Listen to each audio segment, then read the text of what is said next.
There is a phrase that you find in Chasidic Sforim often. It's a Gemara, Rachmana Liba boy.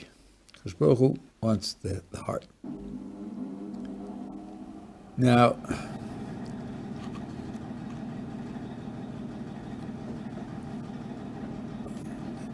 off the top, you could read it two ways. One is, without lave, you're not making it. Lave is a necessary ingredient. There may be other necessary ingredients also, but you have to have lave.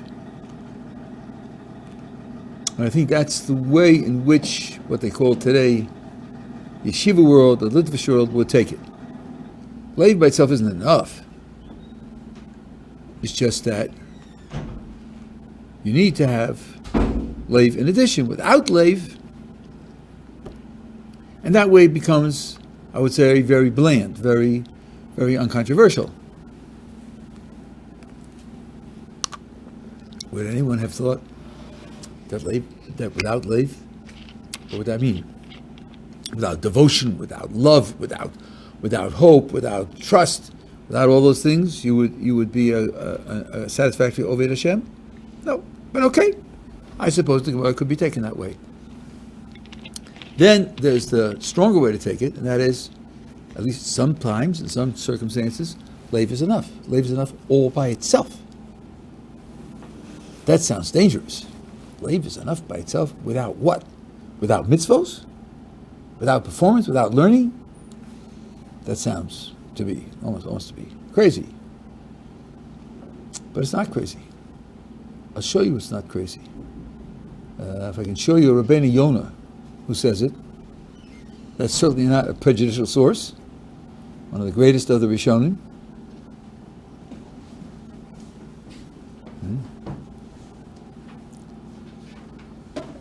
We're talking about Rachmana Liba boy. The Gemara says that because Baruch Hu wants the lave.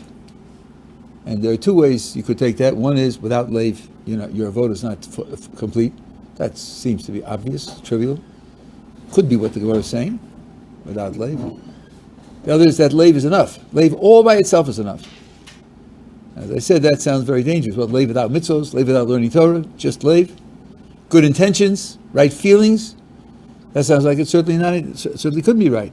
But I'll show you Rabbi Yonah that says basically that.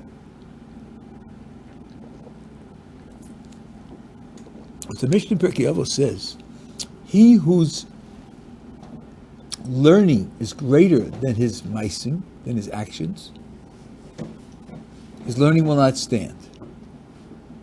And he whose actions are greater than his learning will stand. That's what the Mishnah says. Okay, so now, the bad side is where your learning is greater than your actions. That means you've learned, you know, and you don't do. That's definitely not good. There, you're saying not only are you a failure in the totality of what you are, but even the learning that you have won't stand, because the Kodesh Baruch Hu gave the learning as a means. Be careful. Gave the learning also as a means to action, and if it doesn't serve as a means to actions, he won't preserve it in you. It's not only as a means to action, but lomeid amanas shalolasos, his limit is not going to last. So that's the bad side. What's the good side? The good side is someone whose actions are greater than his learning. So Ben Yonah says, exactly how does that work? How can you do what you don't know? How could your actions outstrip your learning? And this is what he says. If you sit down to learn, sit down to learn Gemara, and your attitude when you sit down to learn is, I'm committed to do everything in these books. I'm committed to do everything in these books. And as I learn things, I will do them. Says Rabbi Yonah, you get credit for doing everything in the books before you do it. Your commitment gives you credit for doing everything in the books. And that's how your actions could outstrip your learning. That's an astonishing statement. Ben Yonah, when Ben Yonah says it, you can't turn it off. just the commitment. This is Rahman Liba boy in the sense that here the lave all by itself is enough. But it's the lave to do, but you haven't done it. You're not doing it yet. You don't know it yet, and you get credit. Yeah. Assuming the Kavana, if your lave is in it, but your seichel is not necessarily that what it's. Well, let's talk a minute about Kavana. The Kavana is a word that's often, I think, misunderstood. Kavana, in the simplest sense, means intention. It's what you intend to do. For example, there's a machlokes in the Gemara where the mitzvahs shrichos kavana or not, whether mitzvahs need kavana or not. The examples, which are in the Mishnah and in the Gemara, examples are always cases where a person does what the mitzvah would have him to do, but doesn't have in mind that what I'm doing should count for my obligation to do the mitzvah. Kavana is the intention that what I'm doing now should count. So, for example, a person gets up in the morning, he's a sofer, and he's writing mezuzah, and he's up to the parsha of Shema, and he says each word before he writes it. Shema, he writes Shema, Yisrael, writes the whole paragraph, right? Then he says, hey, it's 7:45. This is my Krishma. And I just said Krishma. Oh, look at that. Oh, I've done the mitzvah. Machlokes in the Gemara whether he's done the mitzvah or not. Machlokes whether he's done it or not. Some say, of course, Baruch Hu said to read it, and you read it. So you did it. That's Mitzvah saying Shrichos Kavana. Mitzvah Shrichos Kavana says, if you didn't have in mind that what I'm doing now should satisfy the obligation of the mitzvah, you haven't done the mitzvah, you have to go back and read it again. In Siman Samach of the Shulchan Aruch of Orach Chaim, the Mechaber says, Yesh Omri Mitzvah Shrichos Kavana, Yesh Omri Mitzvah Ein Shrichos Kavana, V'halacha Mitzvah Shrichos Kavana. So he brings both sides, and then he says, the halacha is that Mitzvah Shrichos Kavana. I once was in a small group of people learning a sefer called Kesef Nivchar. Kesef Nivchar, based on the gematria of Kesef, which is 160. And 160 inyonim, which he took the basic Gemaras and basic Rishonim and just laid them out for each of the inyonim and asked some questions. So we did Mitzvah Shrichos Kavana, and there are some Achronim who say that maybe when you say the halacha is they need Kavana, it's only the Chumrah, but not the Kula. And therefore, for example, I'll give you an example. When you're counting Sfira in Shul, and you hear the Chazan count, if you don't have in mind not to be Yotzei, you could be Yotzei and then you can't say a bracha.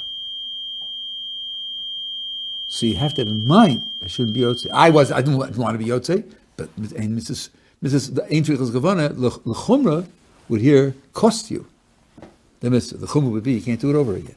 So anyway, Kavana in the simplest sense means what you intend to do. In Mitzvah Shrichos Kavana, the intention is to satisfy what HaKadosh Baruch Hu wants. Now, I'm not quite sure how that's going to fit in here. This person says, I don't know everything's written in the book. I'm learning the book, and I'm prepared to do whatever's written in the book. It'll take me 2 years to finish the book. I'm going through, bit by bit. Rabbi says, right now, you get credit for doing everything in the book. Now, I don't know how far the credit for doing goes. Whether it's, you can split up credit into different dimensions. So maybe it's a little bit tricky. The Gemara says like this: Choshev lasos mitzvah v'ne'enas v'lo asa'ah, ma'al kosuv ki'ilu asa'ah. Here's an example. You're standing on the street waiting for a red light to change, and you see someone on the other side of the street asking for tzedakah. You say, oh, I have money in my account, money in my pocket. When I get across the street, I'll give him tzedakah. Okay, the red light is red, buses go by, trucks go by, turns green, he's gone. He's gone. We had the intention.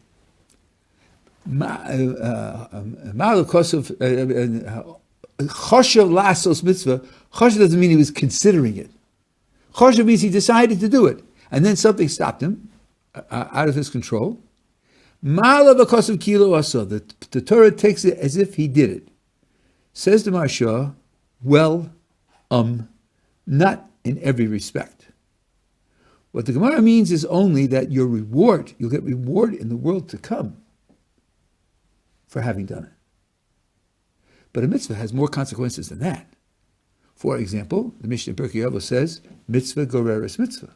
When you do a mitzvah, that naturally gives you a motivation to do another mitzvah. That you won't get.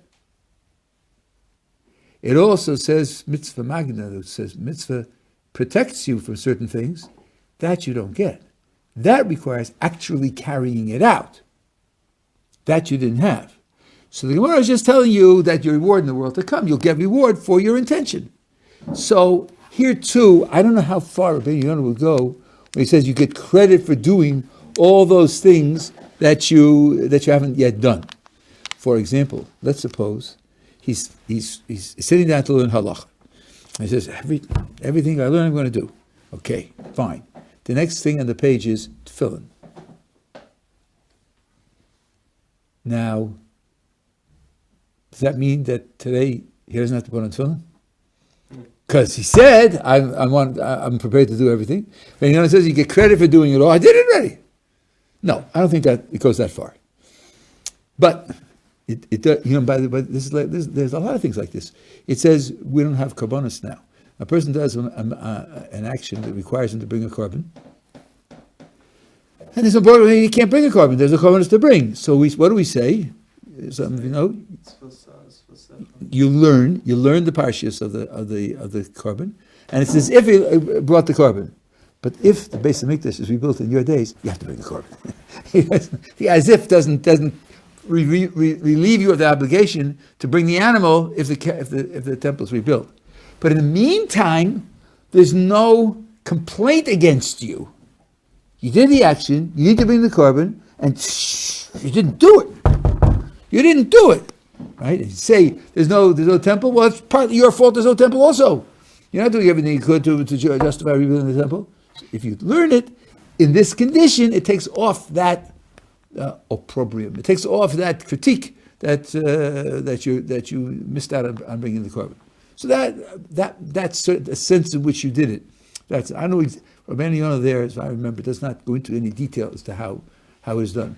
But here's an example of Rachmana Liba, the commitment of the lave gives you credit for the maisim that you didn't do.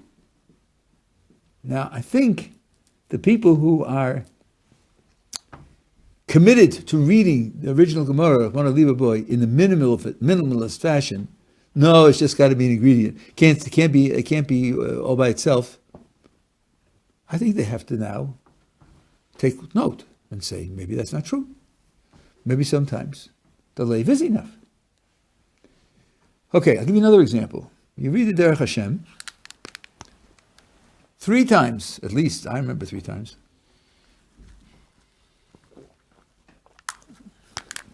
He says, reward for mitzvos is reward for the effort. It's reward for the effort, not for the performance. Effort is in the lave. The lave says, yes, let's do this. And the effort that the person makes in order to be able to do the mitzvah, that's what he gets credit for, not for the performance. That does sound like it's the lave that gets you the credit, not the actual performance of the mitzvah.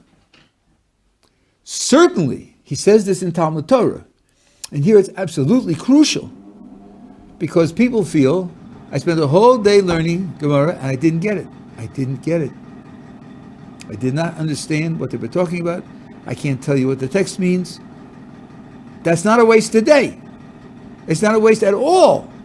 After all the bracha that you make in the morning on learning Torah, what does it say? What does it say we're supposed to do? Lasok b'divrei Torah.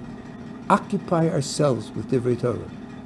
It doesn't say you should understand them, analyze them, create new understandings, chidushim. It says to be occupied. Well, you were occupied.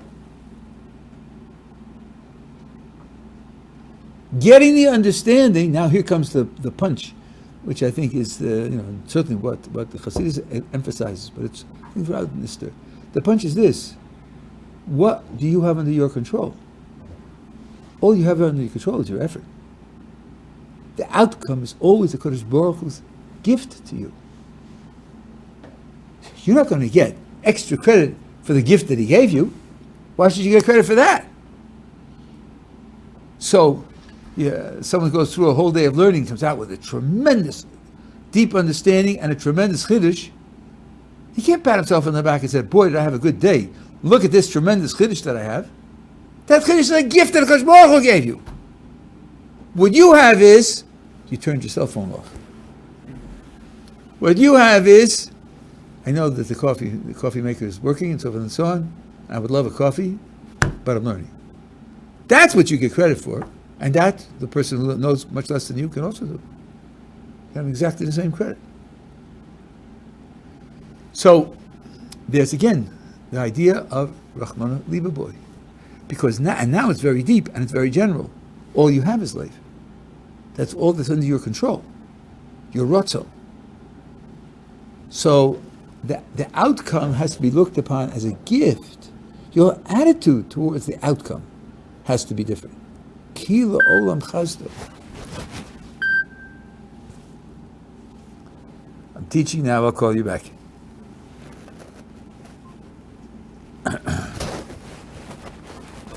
One of my daughters. So this is there's another case of the lake. Now,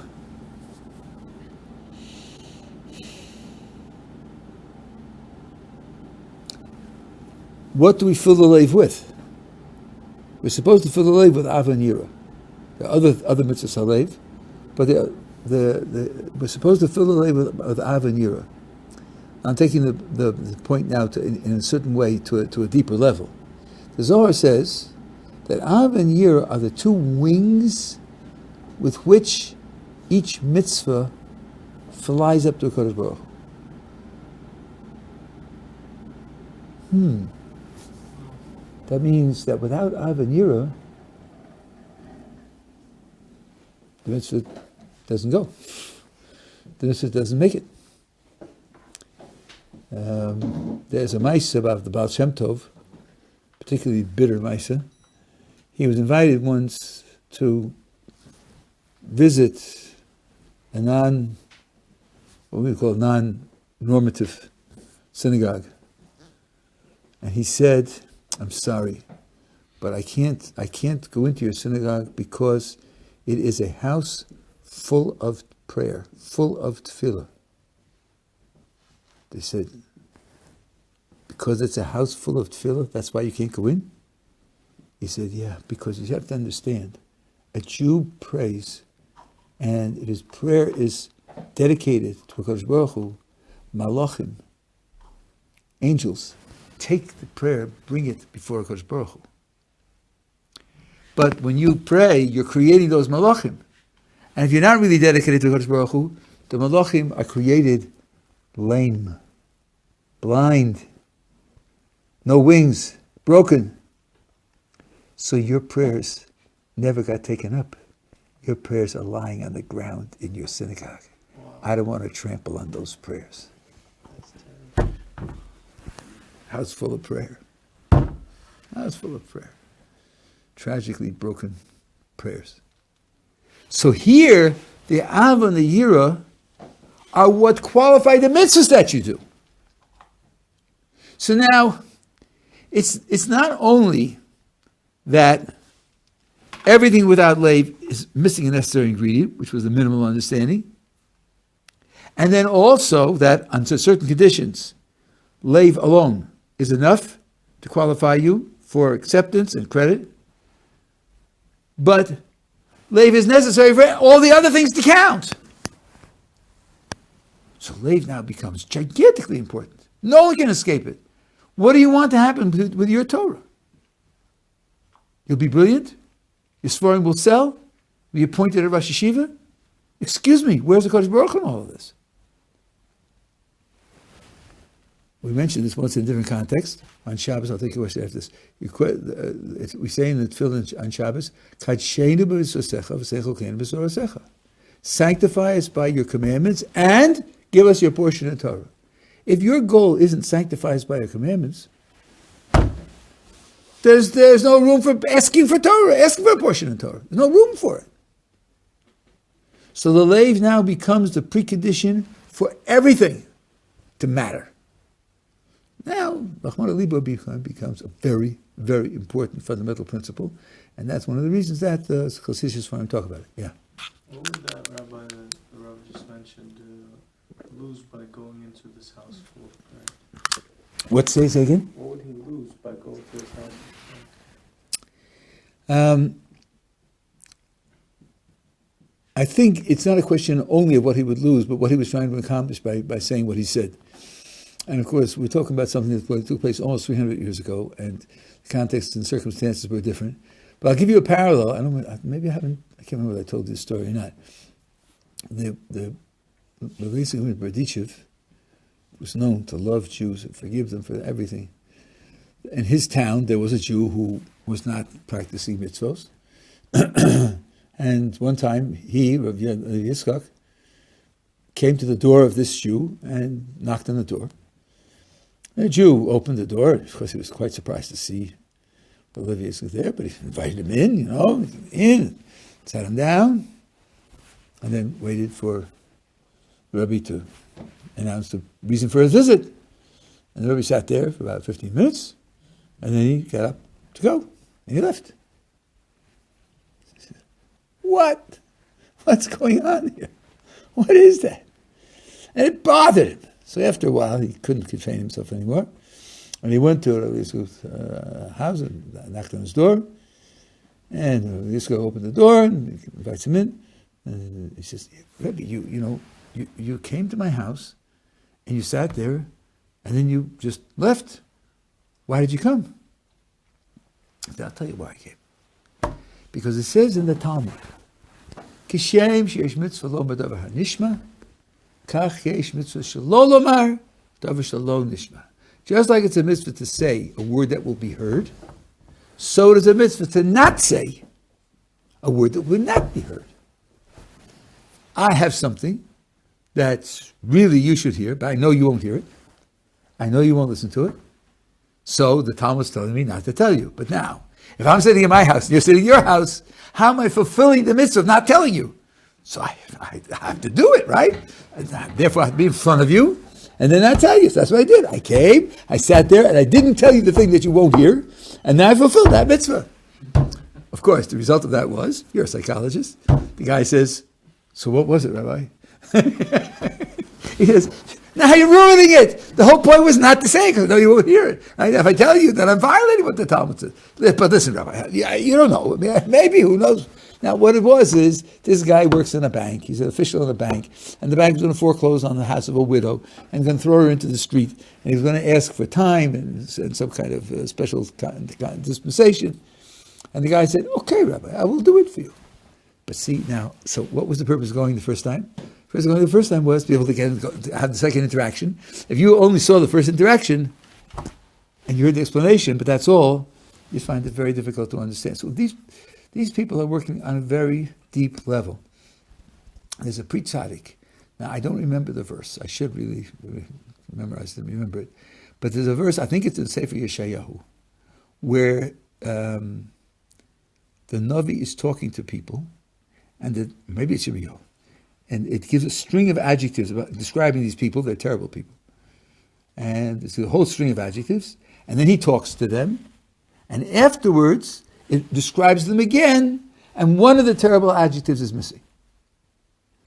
So the Tzaddik says, you see, even though they didn't visibly turn around, they didn't visibly change their actions, but they were changed by it. It had an effect. So, and I think this is a general rule, don't ever measure the effectiveness of your interaction with another person by what he admits to on the spot. Don't ever measure it that way. Because if you mean it, if you're speaking sincerely, it will have an impression, and of course, to save face, to save his own position in the argument, he may not admit it to you, but he'll be different. He'll be changed, and you will have improved him. So I think that it's hard for us to know, what it is, who was present, and who other people had to hear. I had an instance. This was many, many years ago. The yeshiva had a Shabbaton in New York. The end of the Shabbaton was a Q&A. There were 5 of us, the 5 teachers who were there. I was the last to speak. And a young woman got up and she said, I have a complaint to make. No, I'm sorry, it wasn't a young woman. She was like in her 40s, 50s. She said, I have a complaint to make. My daughter's involved. She's involved with you and other people and this style of life and everything else. I have no objections. But she says that you're better than we are. She says you're better than we are. I don't think that's right. I don't think there's any reason to say that. People are people. Some people are good. Some people are bad. And, and I think that's terrible that she has this attitude. And I wish you would instruct her. This is a mistake. And, okay. So my colleagues started to speak, and the first 4 were falling all over themselves to pacify her and make her feel good and to say, it's just terrible, but she shouldn't say that, and so forth and so on. And I was getting angrier and angrier. When it came to my turn, I said, I'm sorry, I'm going to, spoil the soup. If you have a culture which dedicates a great percentage of its time to self-analysis and self-evaluation and improvement, and whose literature is full of examples of great spiritual and moral people, and you train your children in that way, and so on and so on. And 10 days out of the year are days of repentance, and 3 times a day you say Al Chaycha, Shlach Lorov, and then you compare that with a culture for whom this whole idea is peripheral at best, and for many people non-existent altogether. Wouldn't you expect there to be a difference in the level of moral and spiritual development? For one culture, it's a priority. For the other culture, it's at best a second thought, and in some cases, it's not on the list at all. Well, I heard afterwards that she was not happy with me. But there were 249 other people there. Should they really walk out with the impression that people who live a Torah lifestyle aren't any better than people on the street? That it has no effect in elevating them, focusing them, making them more idealistic? Should they really walk out with that impression? I don't think so. So I had to make a decision to sacrifice the one for the 249. I think that I was right. I don't think that you should allow one person's critique to control the response of the other people. Now, because if you're seeing it, you might have felt sympathy for her and been critical of what I did. I'm just saying that you have to take these things into account. I had a similar thing also. This was unbelievable because I had this yesterday. I was talking about suffering in particular. I think I may have mentioned the Holocaust. I spoke for an hour. Now, those days I used to give out an outline for my shir, and the guy stands up and he says, Rabbi, he went to the Holocaust. I think he went to the Holocaust. I went to the Holocaust. You can't tell me there's a God. You can't tell me that it's worthwhile. You can't tell me it's all for the good. You can't tell me that. I know that's just not right. I don't know where thought came to me. He was holding my outline in his hand. I said, I have something to say to you, but please do me a favor. Put my outline down. So he did. He put it down on the chair. I said, I just spoke for an hour about why people suffer. Can you repeat anything I said in that hour? Anything? Any of the reasons that I gave? Wow, I took a big chance. Sure, 1, 2, 3, 4, 5. No, he had nothing to say. I said, you are so in pain. You're so overwrought. All I do is give reasons. You don't need reasons. It's not where you are. You need something else. You need someone else to interact with you, to do for you what you need done for you, but I can't help you. Now, what was I going to do? If I let him have that statement, I spoke for an hour about why people suffer, and there were 100 people there, 150 people there, they're going to say, okay, so the rabbi was wrong, he was lying, or he's superficial, he doesn't understand, and this guy showed him up, and so forth and so on. I couldn't let that happen. So what I did was to discredit him. I tried to do it in a gentle way, but everybody could see he didn't hear a word I said. So this is the calculation that you have to make often. And I don't claim that I'm always right or necessarily right. I think I was right in these two occasions, but if somebody has some source to show me that I'm making a mistake, I wouldn't be against it. I'll just make one more remark and then I'll take your question. There was a recent incident that was very tragic and everybody was talking about it. And one of the remarks that was made in certain quarters was that we don't practice death by shaming. However, that was supposed to apply. I'm not going into that now. My wife wrote a very important article on the subject, but the Torah definitely practices shaming. There's no question about that. That's written into the laws of the Torah. Shamta and Nidui are publicly shaming a person. And in one case in the Gemara, which is very similar to what happened in this other case, it says there were persistent rumors of bad behavior. That's all. No witnesses, no victims, just persistent rumors of bad behavior. And the result is you publicly shame him. So yes, there is public shaming. And Rabbi Meisman, who brought another Gemara about this, it says that in some cases you can give him corporal punishment in public, and you bring his mother and you say, look at the terrible person that you gave birth to. You're shaming her. She didn't do anything wrong. Yeah, but you're shaming her. So shaming definitely is used as a instrument of punishment and setting a limit to what people can do and the bad consequences that people will see and hopefully will insult us the same way. So these things you have to take into account the whole community and the people's struggles and the ways in which they're likely to fall. All this has to be taken into account. You can't just make a simple judgment. Yeah, your question.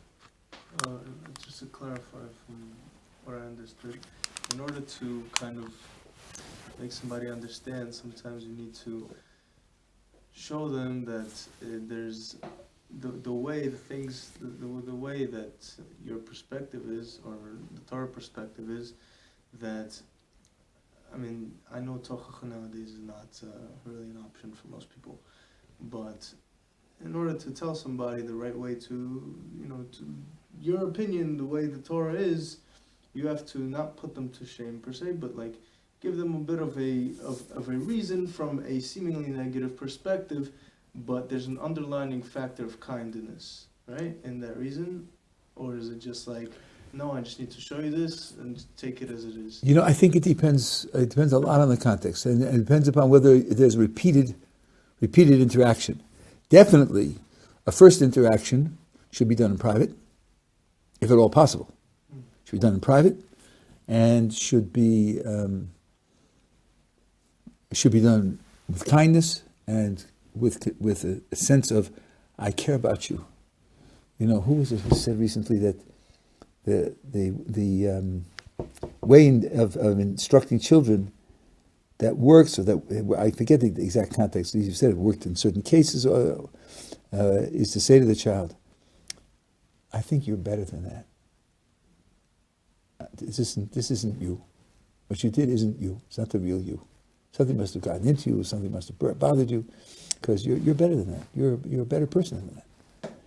That's giving him the support, giving him the credit, giving him the respect, and then telling him this wasn't consistent with what you really are. So try to be truer to yourself, to your better self. That would be the way to do it. But there are times when it's not so. For example, suppose someone says something and you're in a group and you're in the group and it's wrong. It could be wrong and injurious in various ways, and you're silent, you could be held responsible. Because in common context, silence is considered as assent. Shtikika adodami is a statement about Bezdin, a statement only about the court. But you give the impression that you're going along with it. And that under those circumstances, you're not allowed to remain silent. And now it's not in private. It's not in private. But what about all the other people who are there? So, and under those conditions, you have to say, I'm sorry. I think this is a mistake. This is wrong. It shouldn't be. Just at least to signify that that you stand against it. Told you about Rabbi Chanina ben Tradion, whose wife should have stopped him. Told you about that? No. Chanina ben Tradion was killed by the Romans. He, his wife, and his daughter. Now, Gemara says he was killed because he explained one of the mystical names of God in a public lecture. And that he shouldn't have done. Why was his wife killed? Because she should have questioned him about doing that. Now, if you're full of the idiotic academic critique of Judaism, yeah, it's redundant. You say, the wife? Who should she? Why should she stop her husband? The wife, she's a disrag, she mops the floor and changes the diapers. What does she know? Well, she happened to be the daughter of one of the leaders of the previous generation. And she knew enough to at least say to him, are you sure this is right? Isn't there something problematic about what you're doing? The fact that she didn't raise an objection is why she was killed. The daughter behaved in a way that was not consistent with Siyas, and that's why she was killed. And of course, because these were great people, they were held to a very high standard. But the idea of not allowing something to pass in that way is something that's really very, very important. This is something that you can't ignore. So you're right. We do. The Chazon Ish said that giving tochacha, giving reproof, is a technique that we generally don't have today, and it makes a difference because someone who does something wrong, and someone gives him reproof and he continues to do it, is in a worse condition, and he will be penalized more seriously. And the Chazon Ish is saying that downgrading of his status wouldn't take place today because he's not getting the kind of tochacha that he should get. But that doesn't mean you shouldn't do anything, because there are times when being silent is forbidden because you appear to be consenting to what's going on. That's something which you can't do. Anyway, I think that it's delicate. I'll give you an example of what my Rabbi Zatzal did. I don't know how the original thinking. He's in Boston, and someone in Newton, in the Reformed synagogue, and some people went back and forth, and the rabbi said, I challenge you to a debate. I challenge you to a debate. Come to my synagogue and I'll debate you. So the rabbi said, I'm not interested in any debates. I'm not coming to your synagogue, but anyone, you, your parishioners, I'm using that word, your people together, separately, if you want to come to me and want to talk about things, you're invited. So a number of the people there expressed an interest, and he had a meeting with them. Now, I heard the story from a good friend of mine who was present at the meeting. And at the meeting, one of the people asked the Rebbe, Rebbe, do you think that we are good Jews? Okay, these guys do not keep Shabbos, do not keep kashrus, what they believe, they don't believe. And the Rebbe said, the definition of a good Jew is someone who's not satisfied with where he is and wants to grow. And the very fact that every one of you came here means that you're good Jews. Now that's true! It's true! Don't think, he was clever, he said something to make them feel good. A Jew who says, I'm finished, I've achieved everything I need to achieve, is dead. He's spiritually dead. A Jew who's still looking for ways to grow, ways to improve, and looking at alternatives, that's what's called spiritual life. These people are unfortunate. They were raised in circumstances where they got no education, had no examples, and now they're thinking. They're thinking and they're questioning. So that's what makes them into good Jews. The Rebbe, Zatzal, never lied or distorted any piece of the Jewish tradition in order to make a point or encourage people or something like that. Never did that. But he found a way. You talk about encouraging. Well, how's that for encouragement?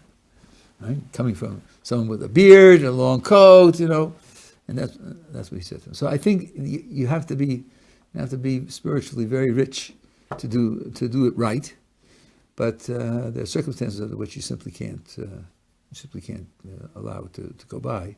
If you're sitting there when other people who aren't religious, and someone says, "Of course we should do X. Of course we should support single-parent families or two parents of the same gender families." At the very least, I think you should say, "I hope you understand that I don't agree." That's all. Just to be on record. So you shouldn't be counted as someone who went along with it. And if they challenge you, why not? Prove it to us. You can say, "I don't think now is the time. I don't think now is the place. We could arrange other circumstances in which we can go into some of these matters, but I want it to be on record that this suggestion is something that I can't agree with." That's all. By the way, I'll give you an example of how this stands also. When Abraham pleads with God about Sodom and Gomorrah, so he says to God, "If there are 50 righteous people in the city, spare the place on their account," which means he's asking for mercy for the wicked. If there are 50 righteous, don't even kill the wicked. That's only one of the things he said. He said something else as well. But that's what he said in the middle of his taina. That's what he said. So God says back to him, "If I find in the city 50 people in the place, then I will spare the place for them." So Ibn Ezra says right away, let's see. Abraham said 50 people in the place, and God said in the city 50 people in the place. Why did God double it up? And we know what place we're talking about. We're talking about Sodom and Gomorrah, so there was no question about that. Says Ibn Ezra, what God was saying to Abraham is, not exactly. Not exactly. You want 50 righteous people living within the city limits? That's not enough. They have to be publicly identified as not going along with the culture of this place. There has to be tension. There has to be a dynamic. If they're privately righteous and not in public, I'll save them, but I'll destroy the rest of the place. There has to be something in the dynamic of the city that's not uniform. That's what he says. So this is the importance of, people knowing what you stand for. Now, if you dress a certain way, they at least have some. Well, I don't know. When I first put on a yarmulke, and I was at Brandeis University, one of my fellow students said, "Who do you think you are, the Pope?" So I don't think he got the point of putting on the yarmulke. He just wanted to find a way, to give it to you. And give you absolutely. How long did you say that? No, the non-Jews that I've come across have been very understanding. Typically, why? Because it doesn't bother their conscience. When a Jew does something that's overtly Jewish more than they do, so then it's like they take it as a critique. And frankly, they're taking it as a critique is not entirely out of place. It's that it is a critique, You're just not doing these things, so hey, why not? So, that's the general idea. You have to choose your time and place. I'll just say one more thing, that how you present your words is very, very important. Very important, because people will read you. And if you're overly aggressive, overly emphatic, then they'll take you coming from a defensive place, and they'll just psychologize what you're saying and pay it no attention. If you express yourself calmly, even with a soft voice, and simply say, "I want it to be on record that I'm not in agreement with this proposal." That's all. And then hopefully some of them will think, yeah, he's not in agreement. I guess that's right. I wonder why, and then they'll take your general demeanor into account. Are you a generally tolerant person, a generally understanding person? Do you have a good education? Are you sophisticated? And he said he's not in favor of this. Well, you can have an effect that way. Okay, so that's the general idea of Rahman Libaboy. The lave is very important. If you do have the right intentions, the right priorities, the right goals, you shouldn't be embarrassed by the fact that there are a lot of things you're not doing. That should not be something that holds you back. Okay.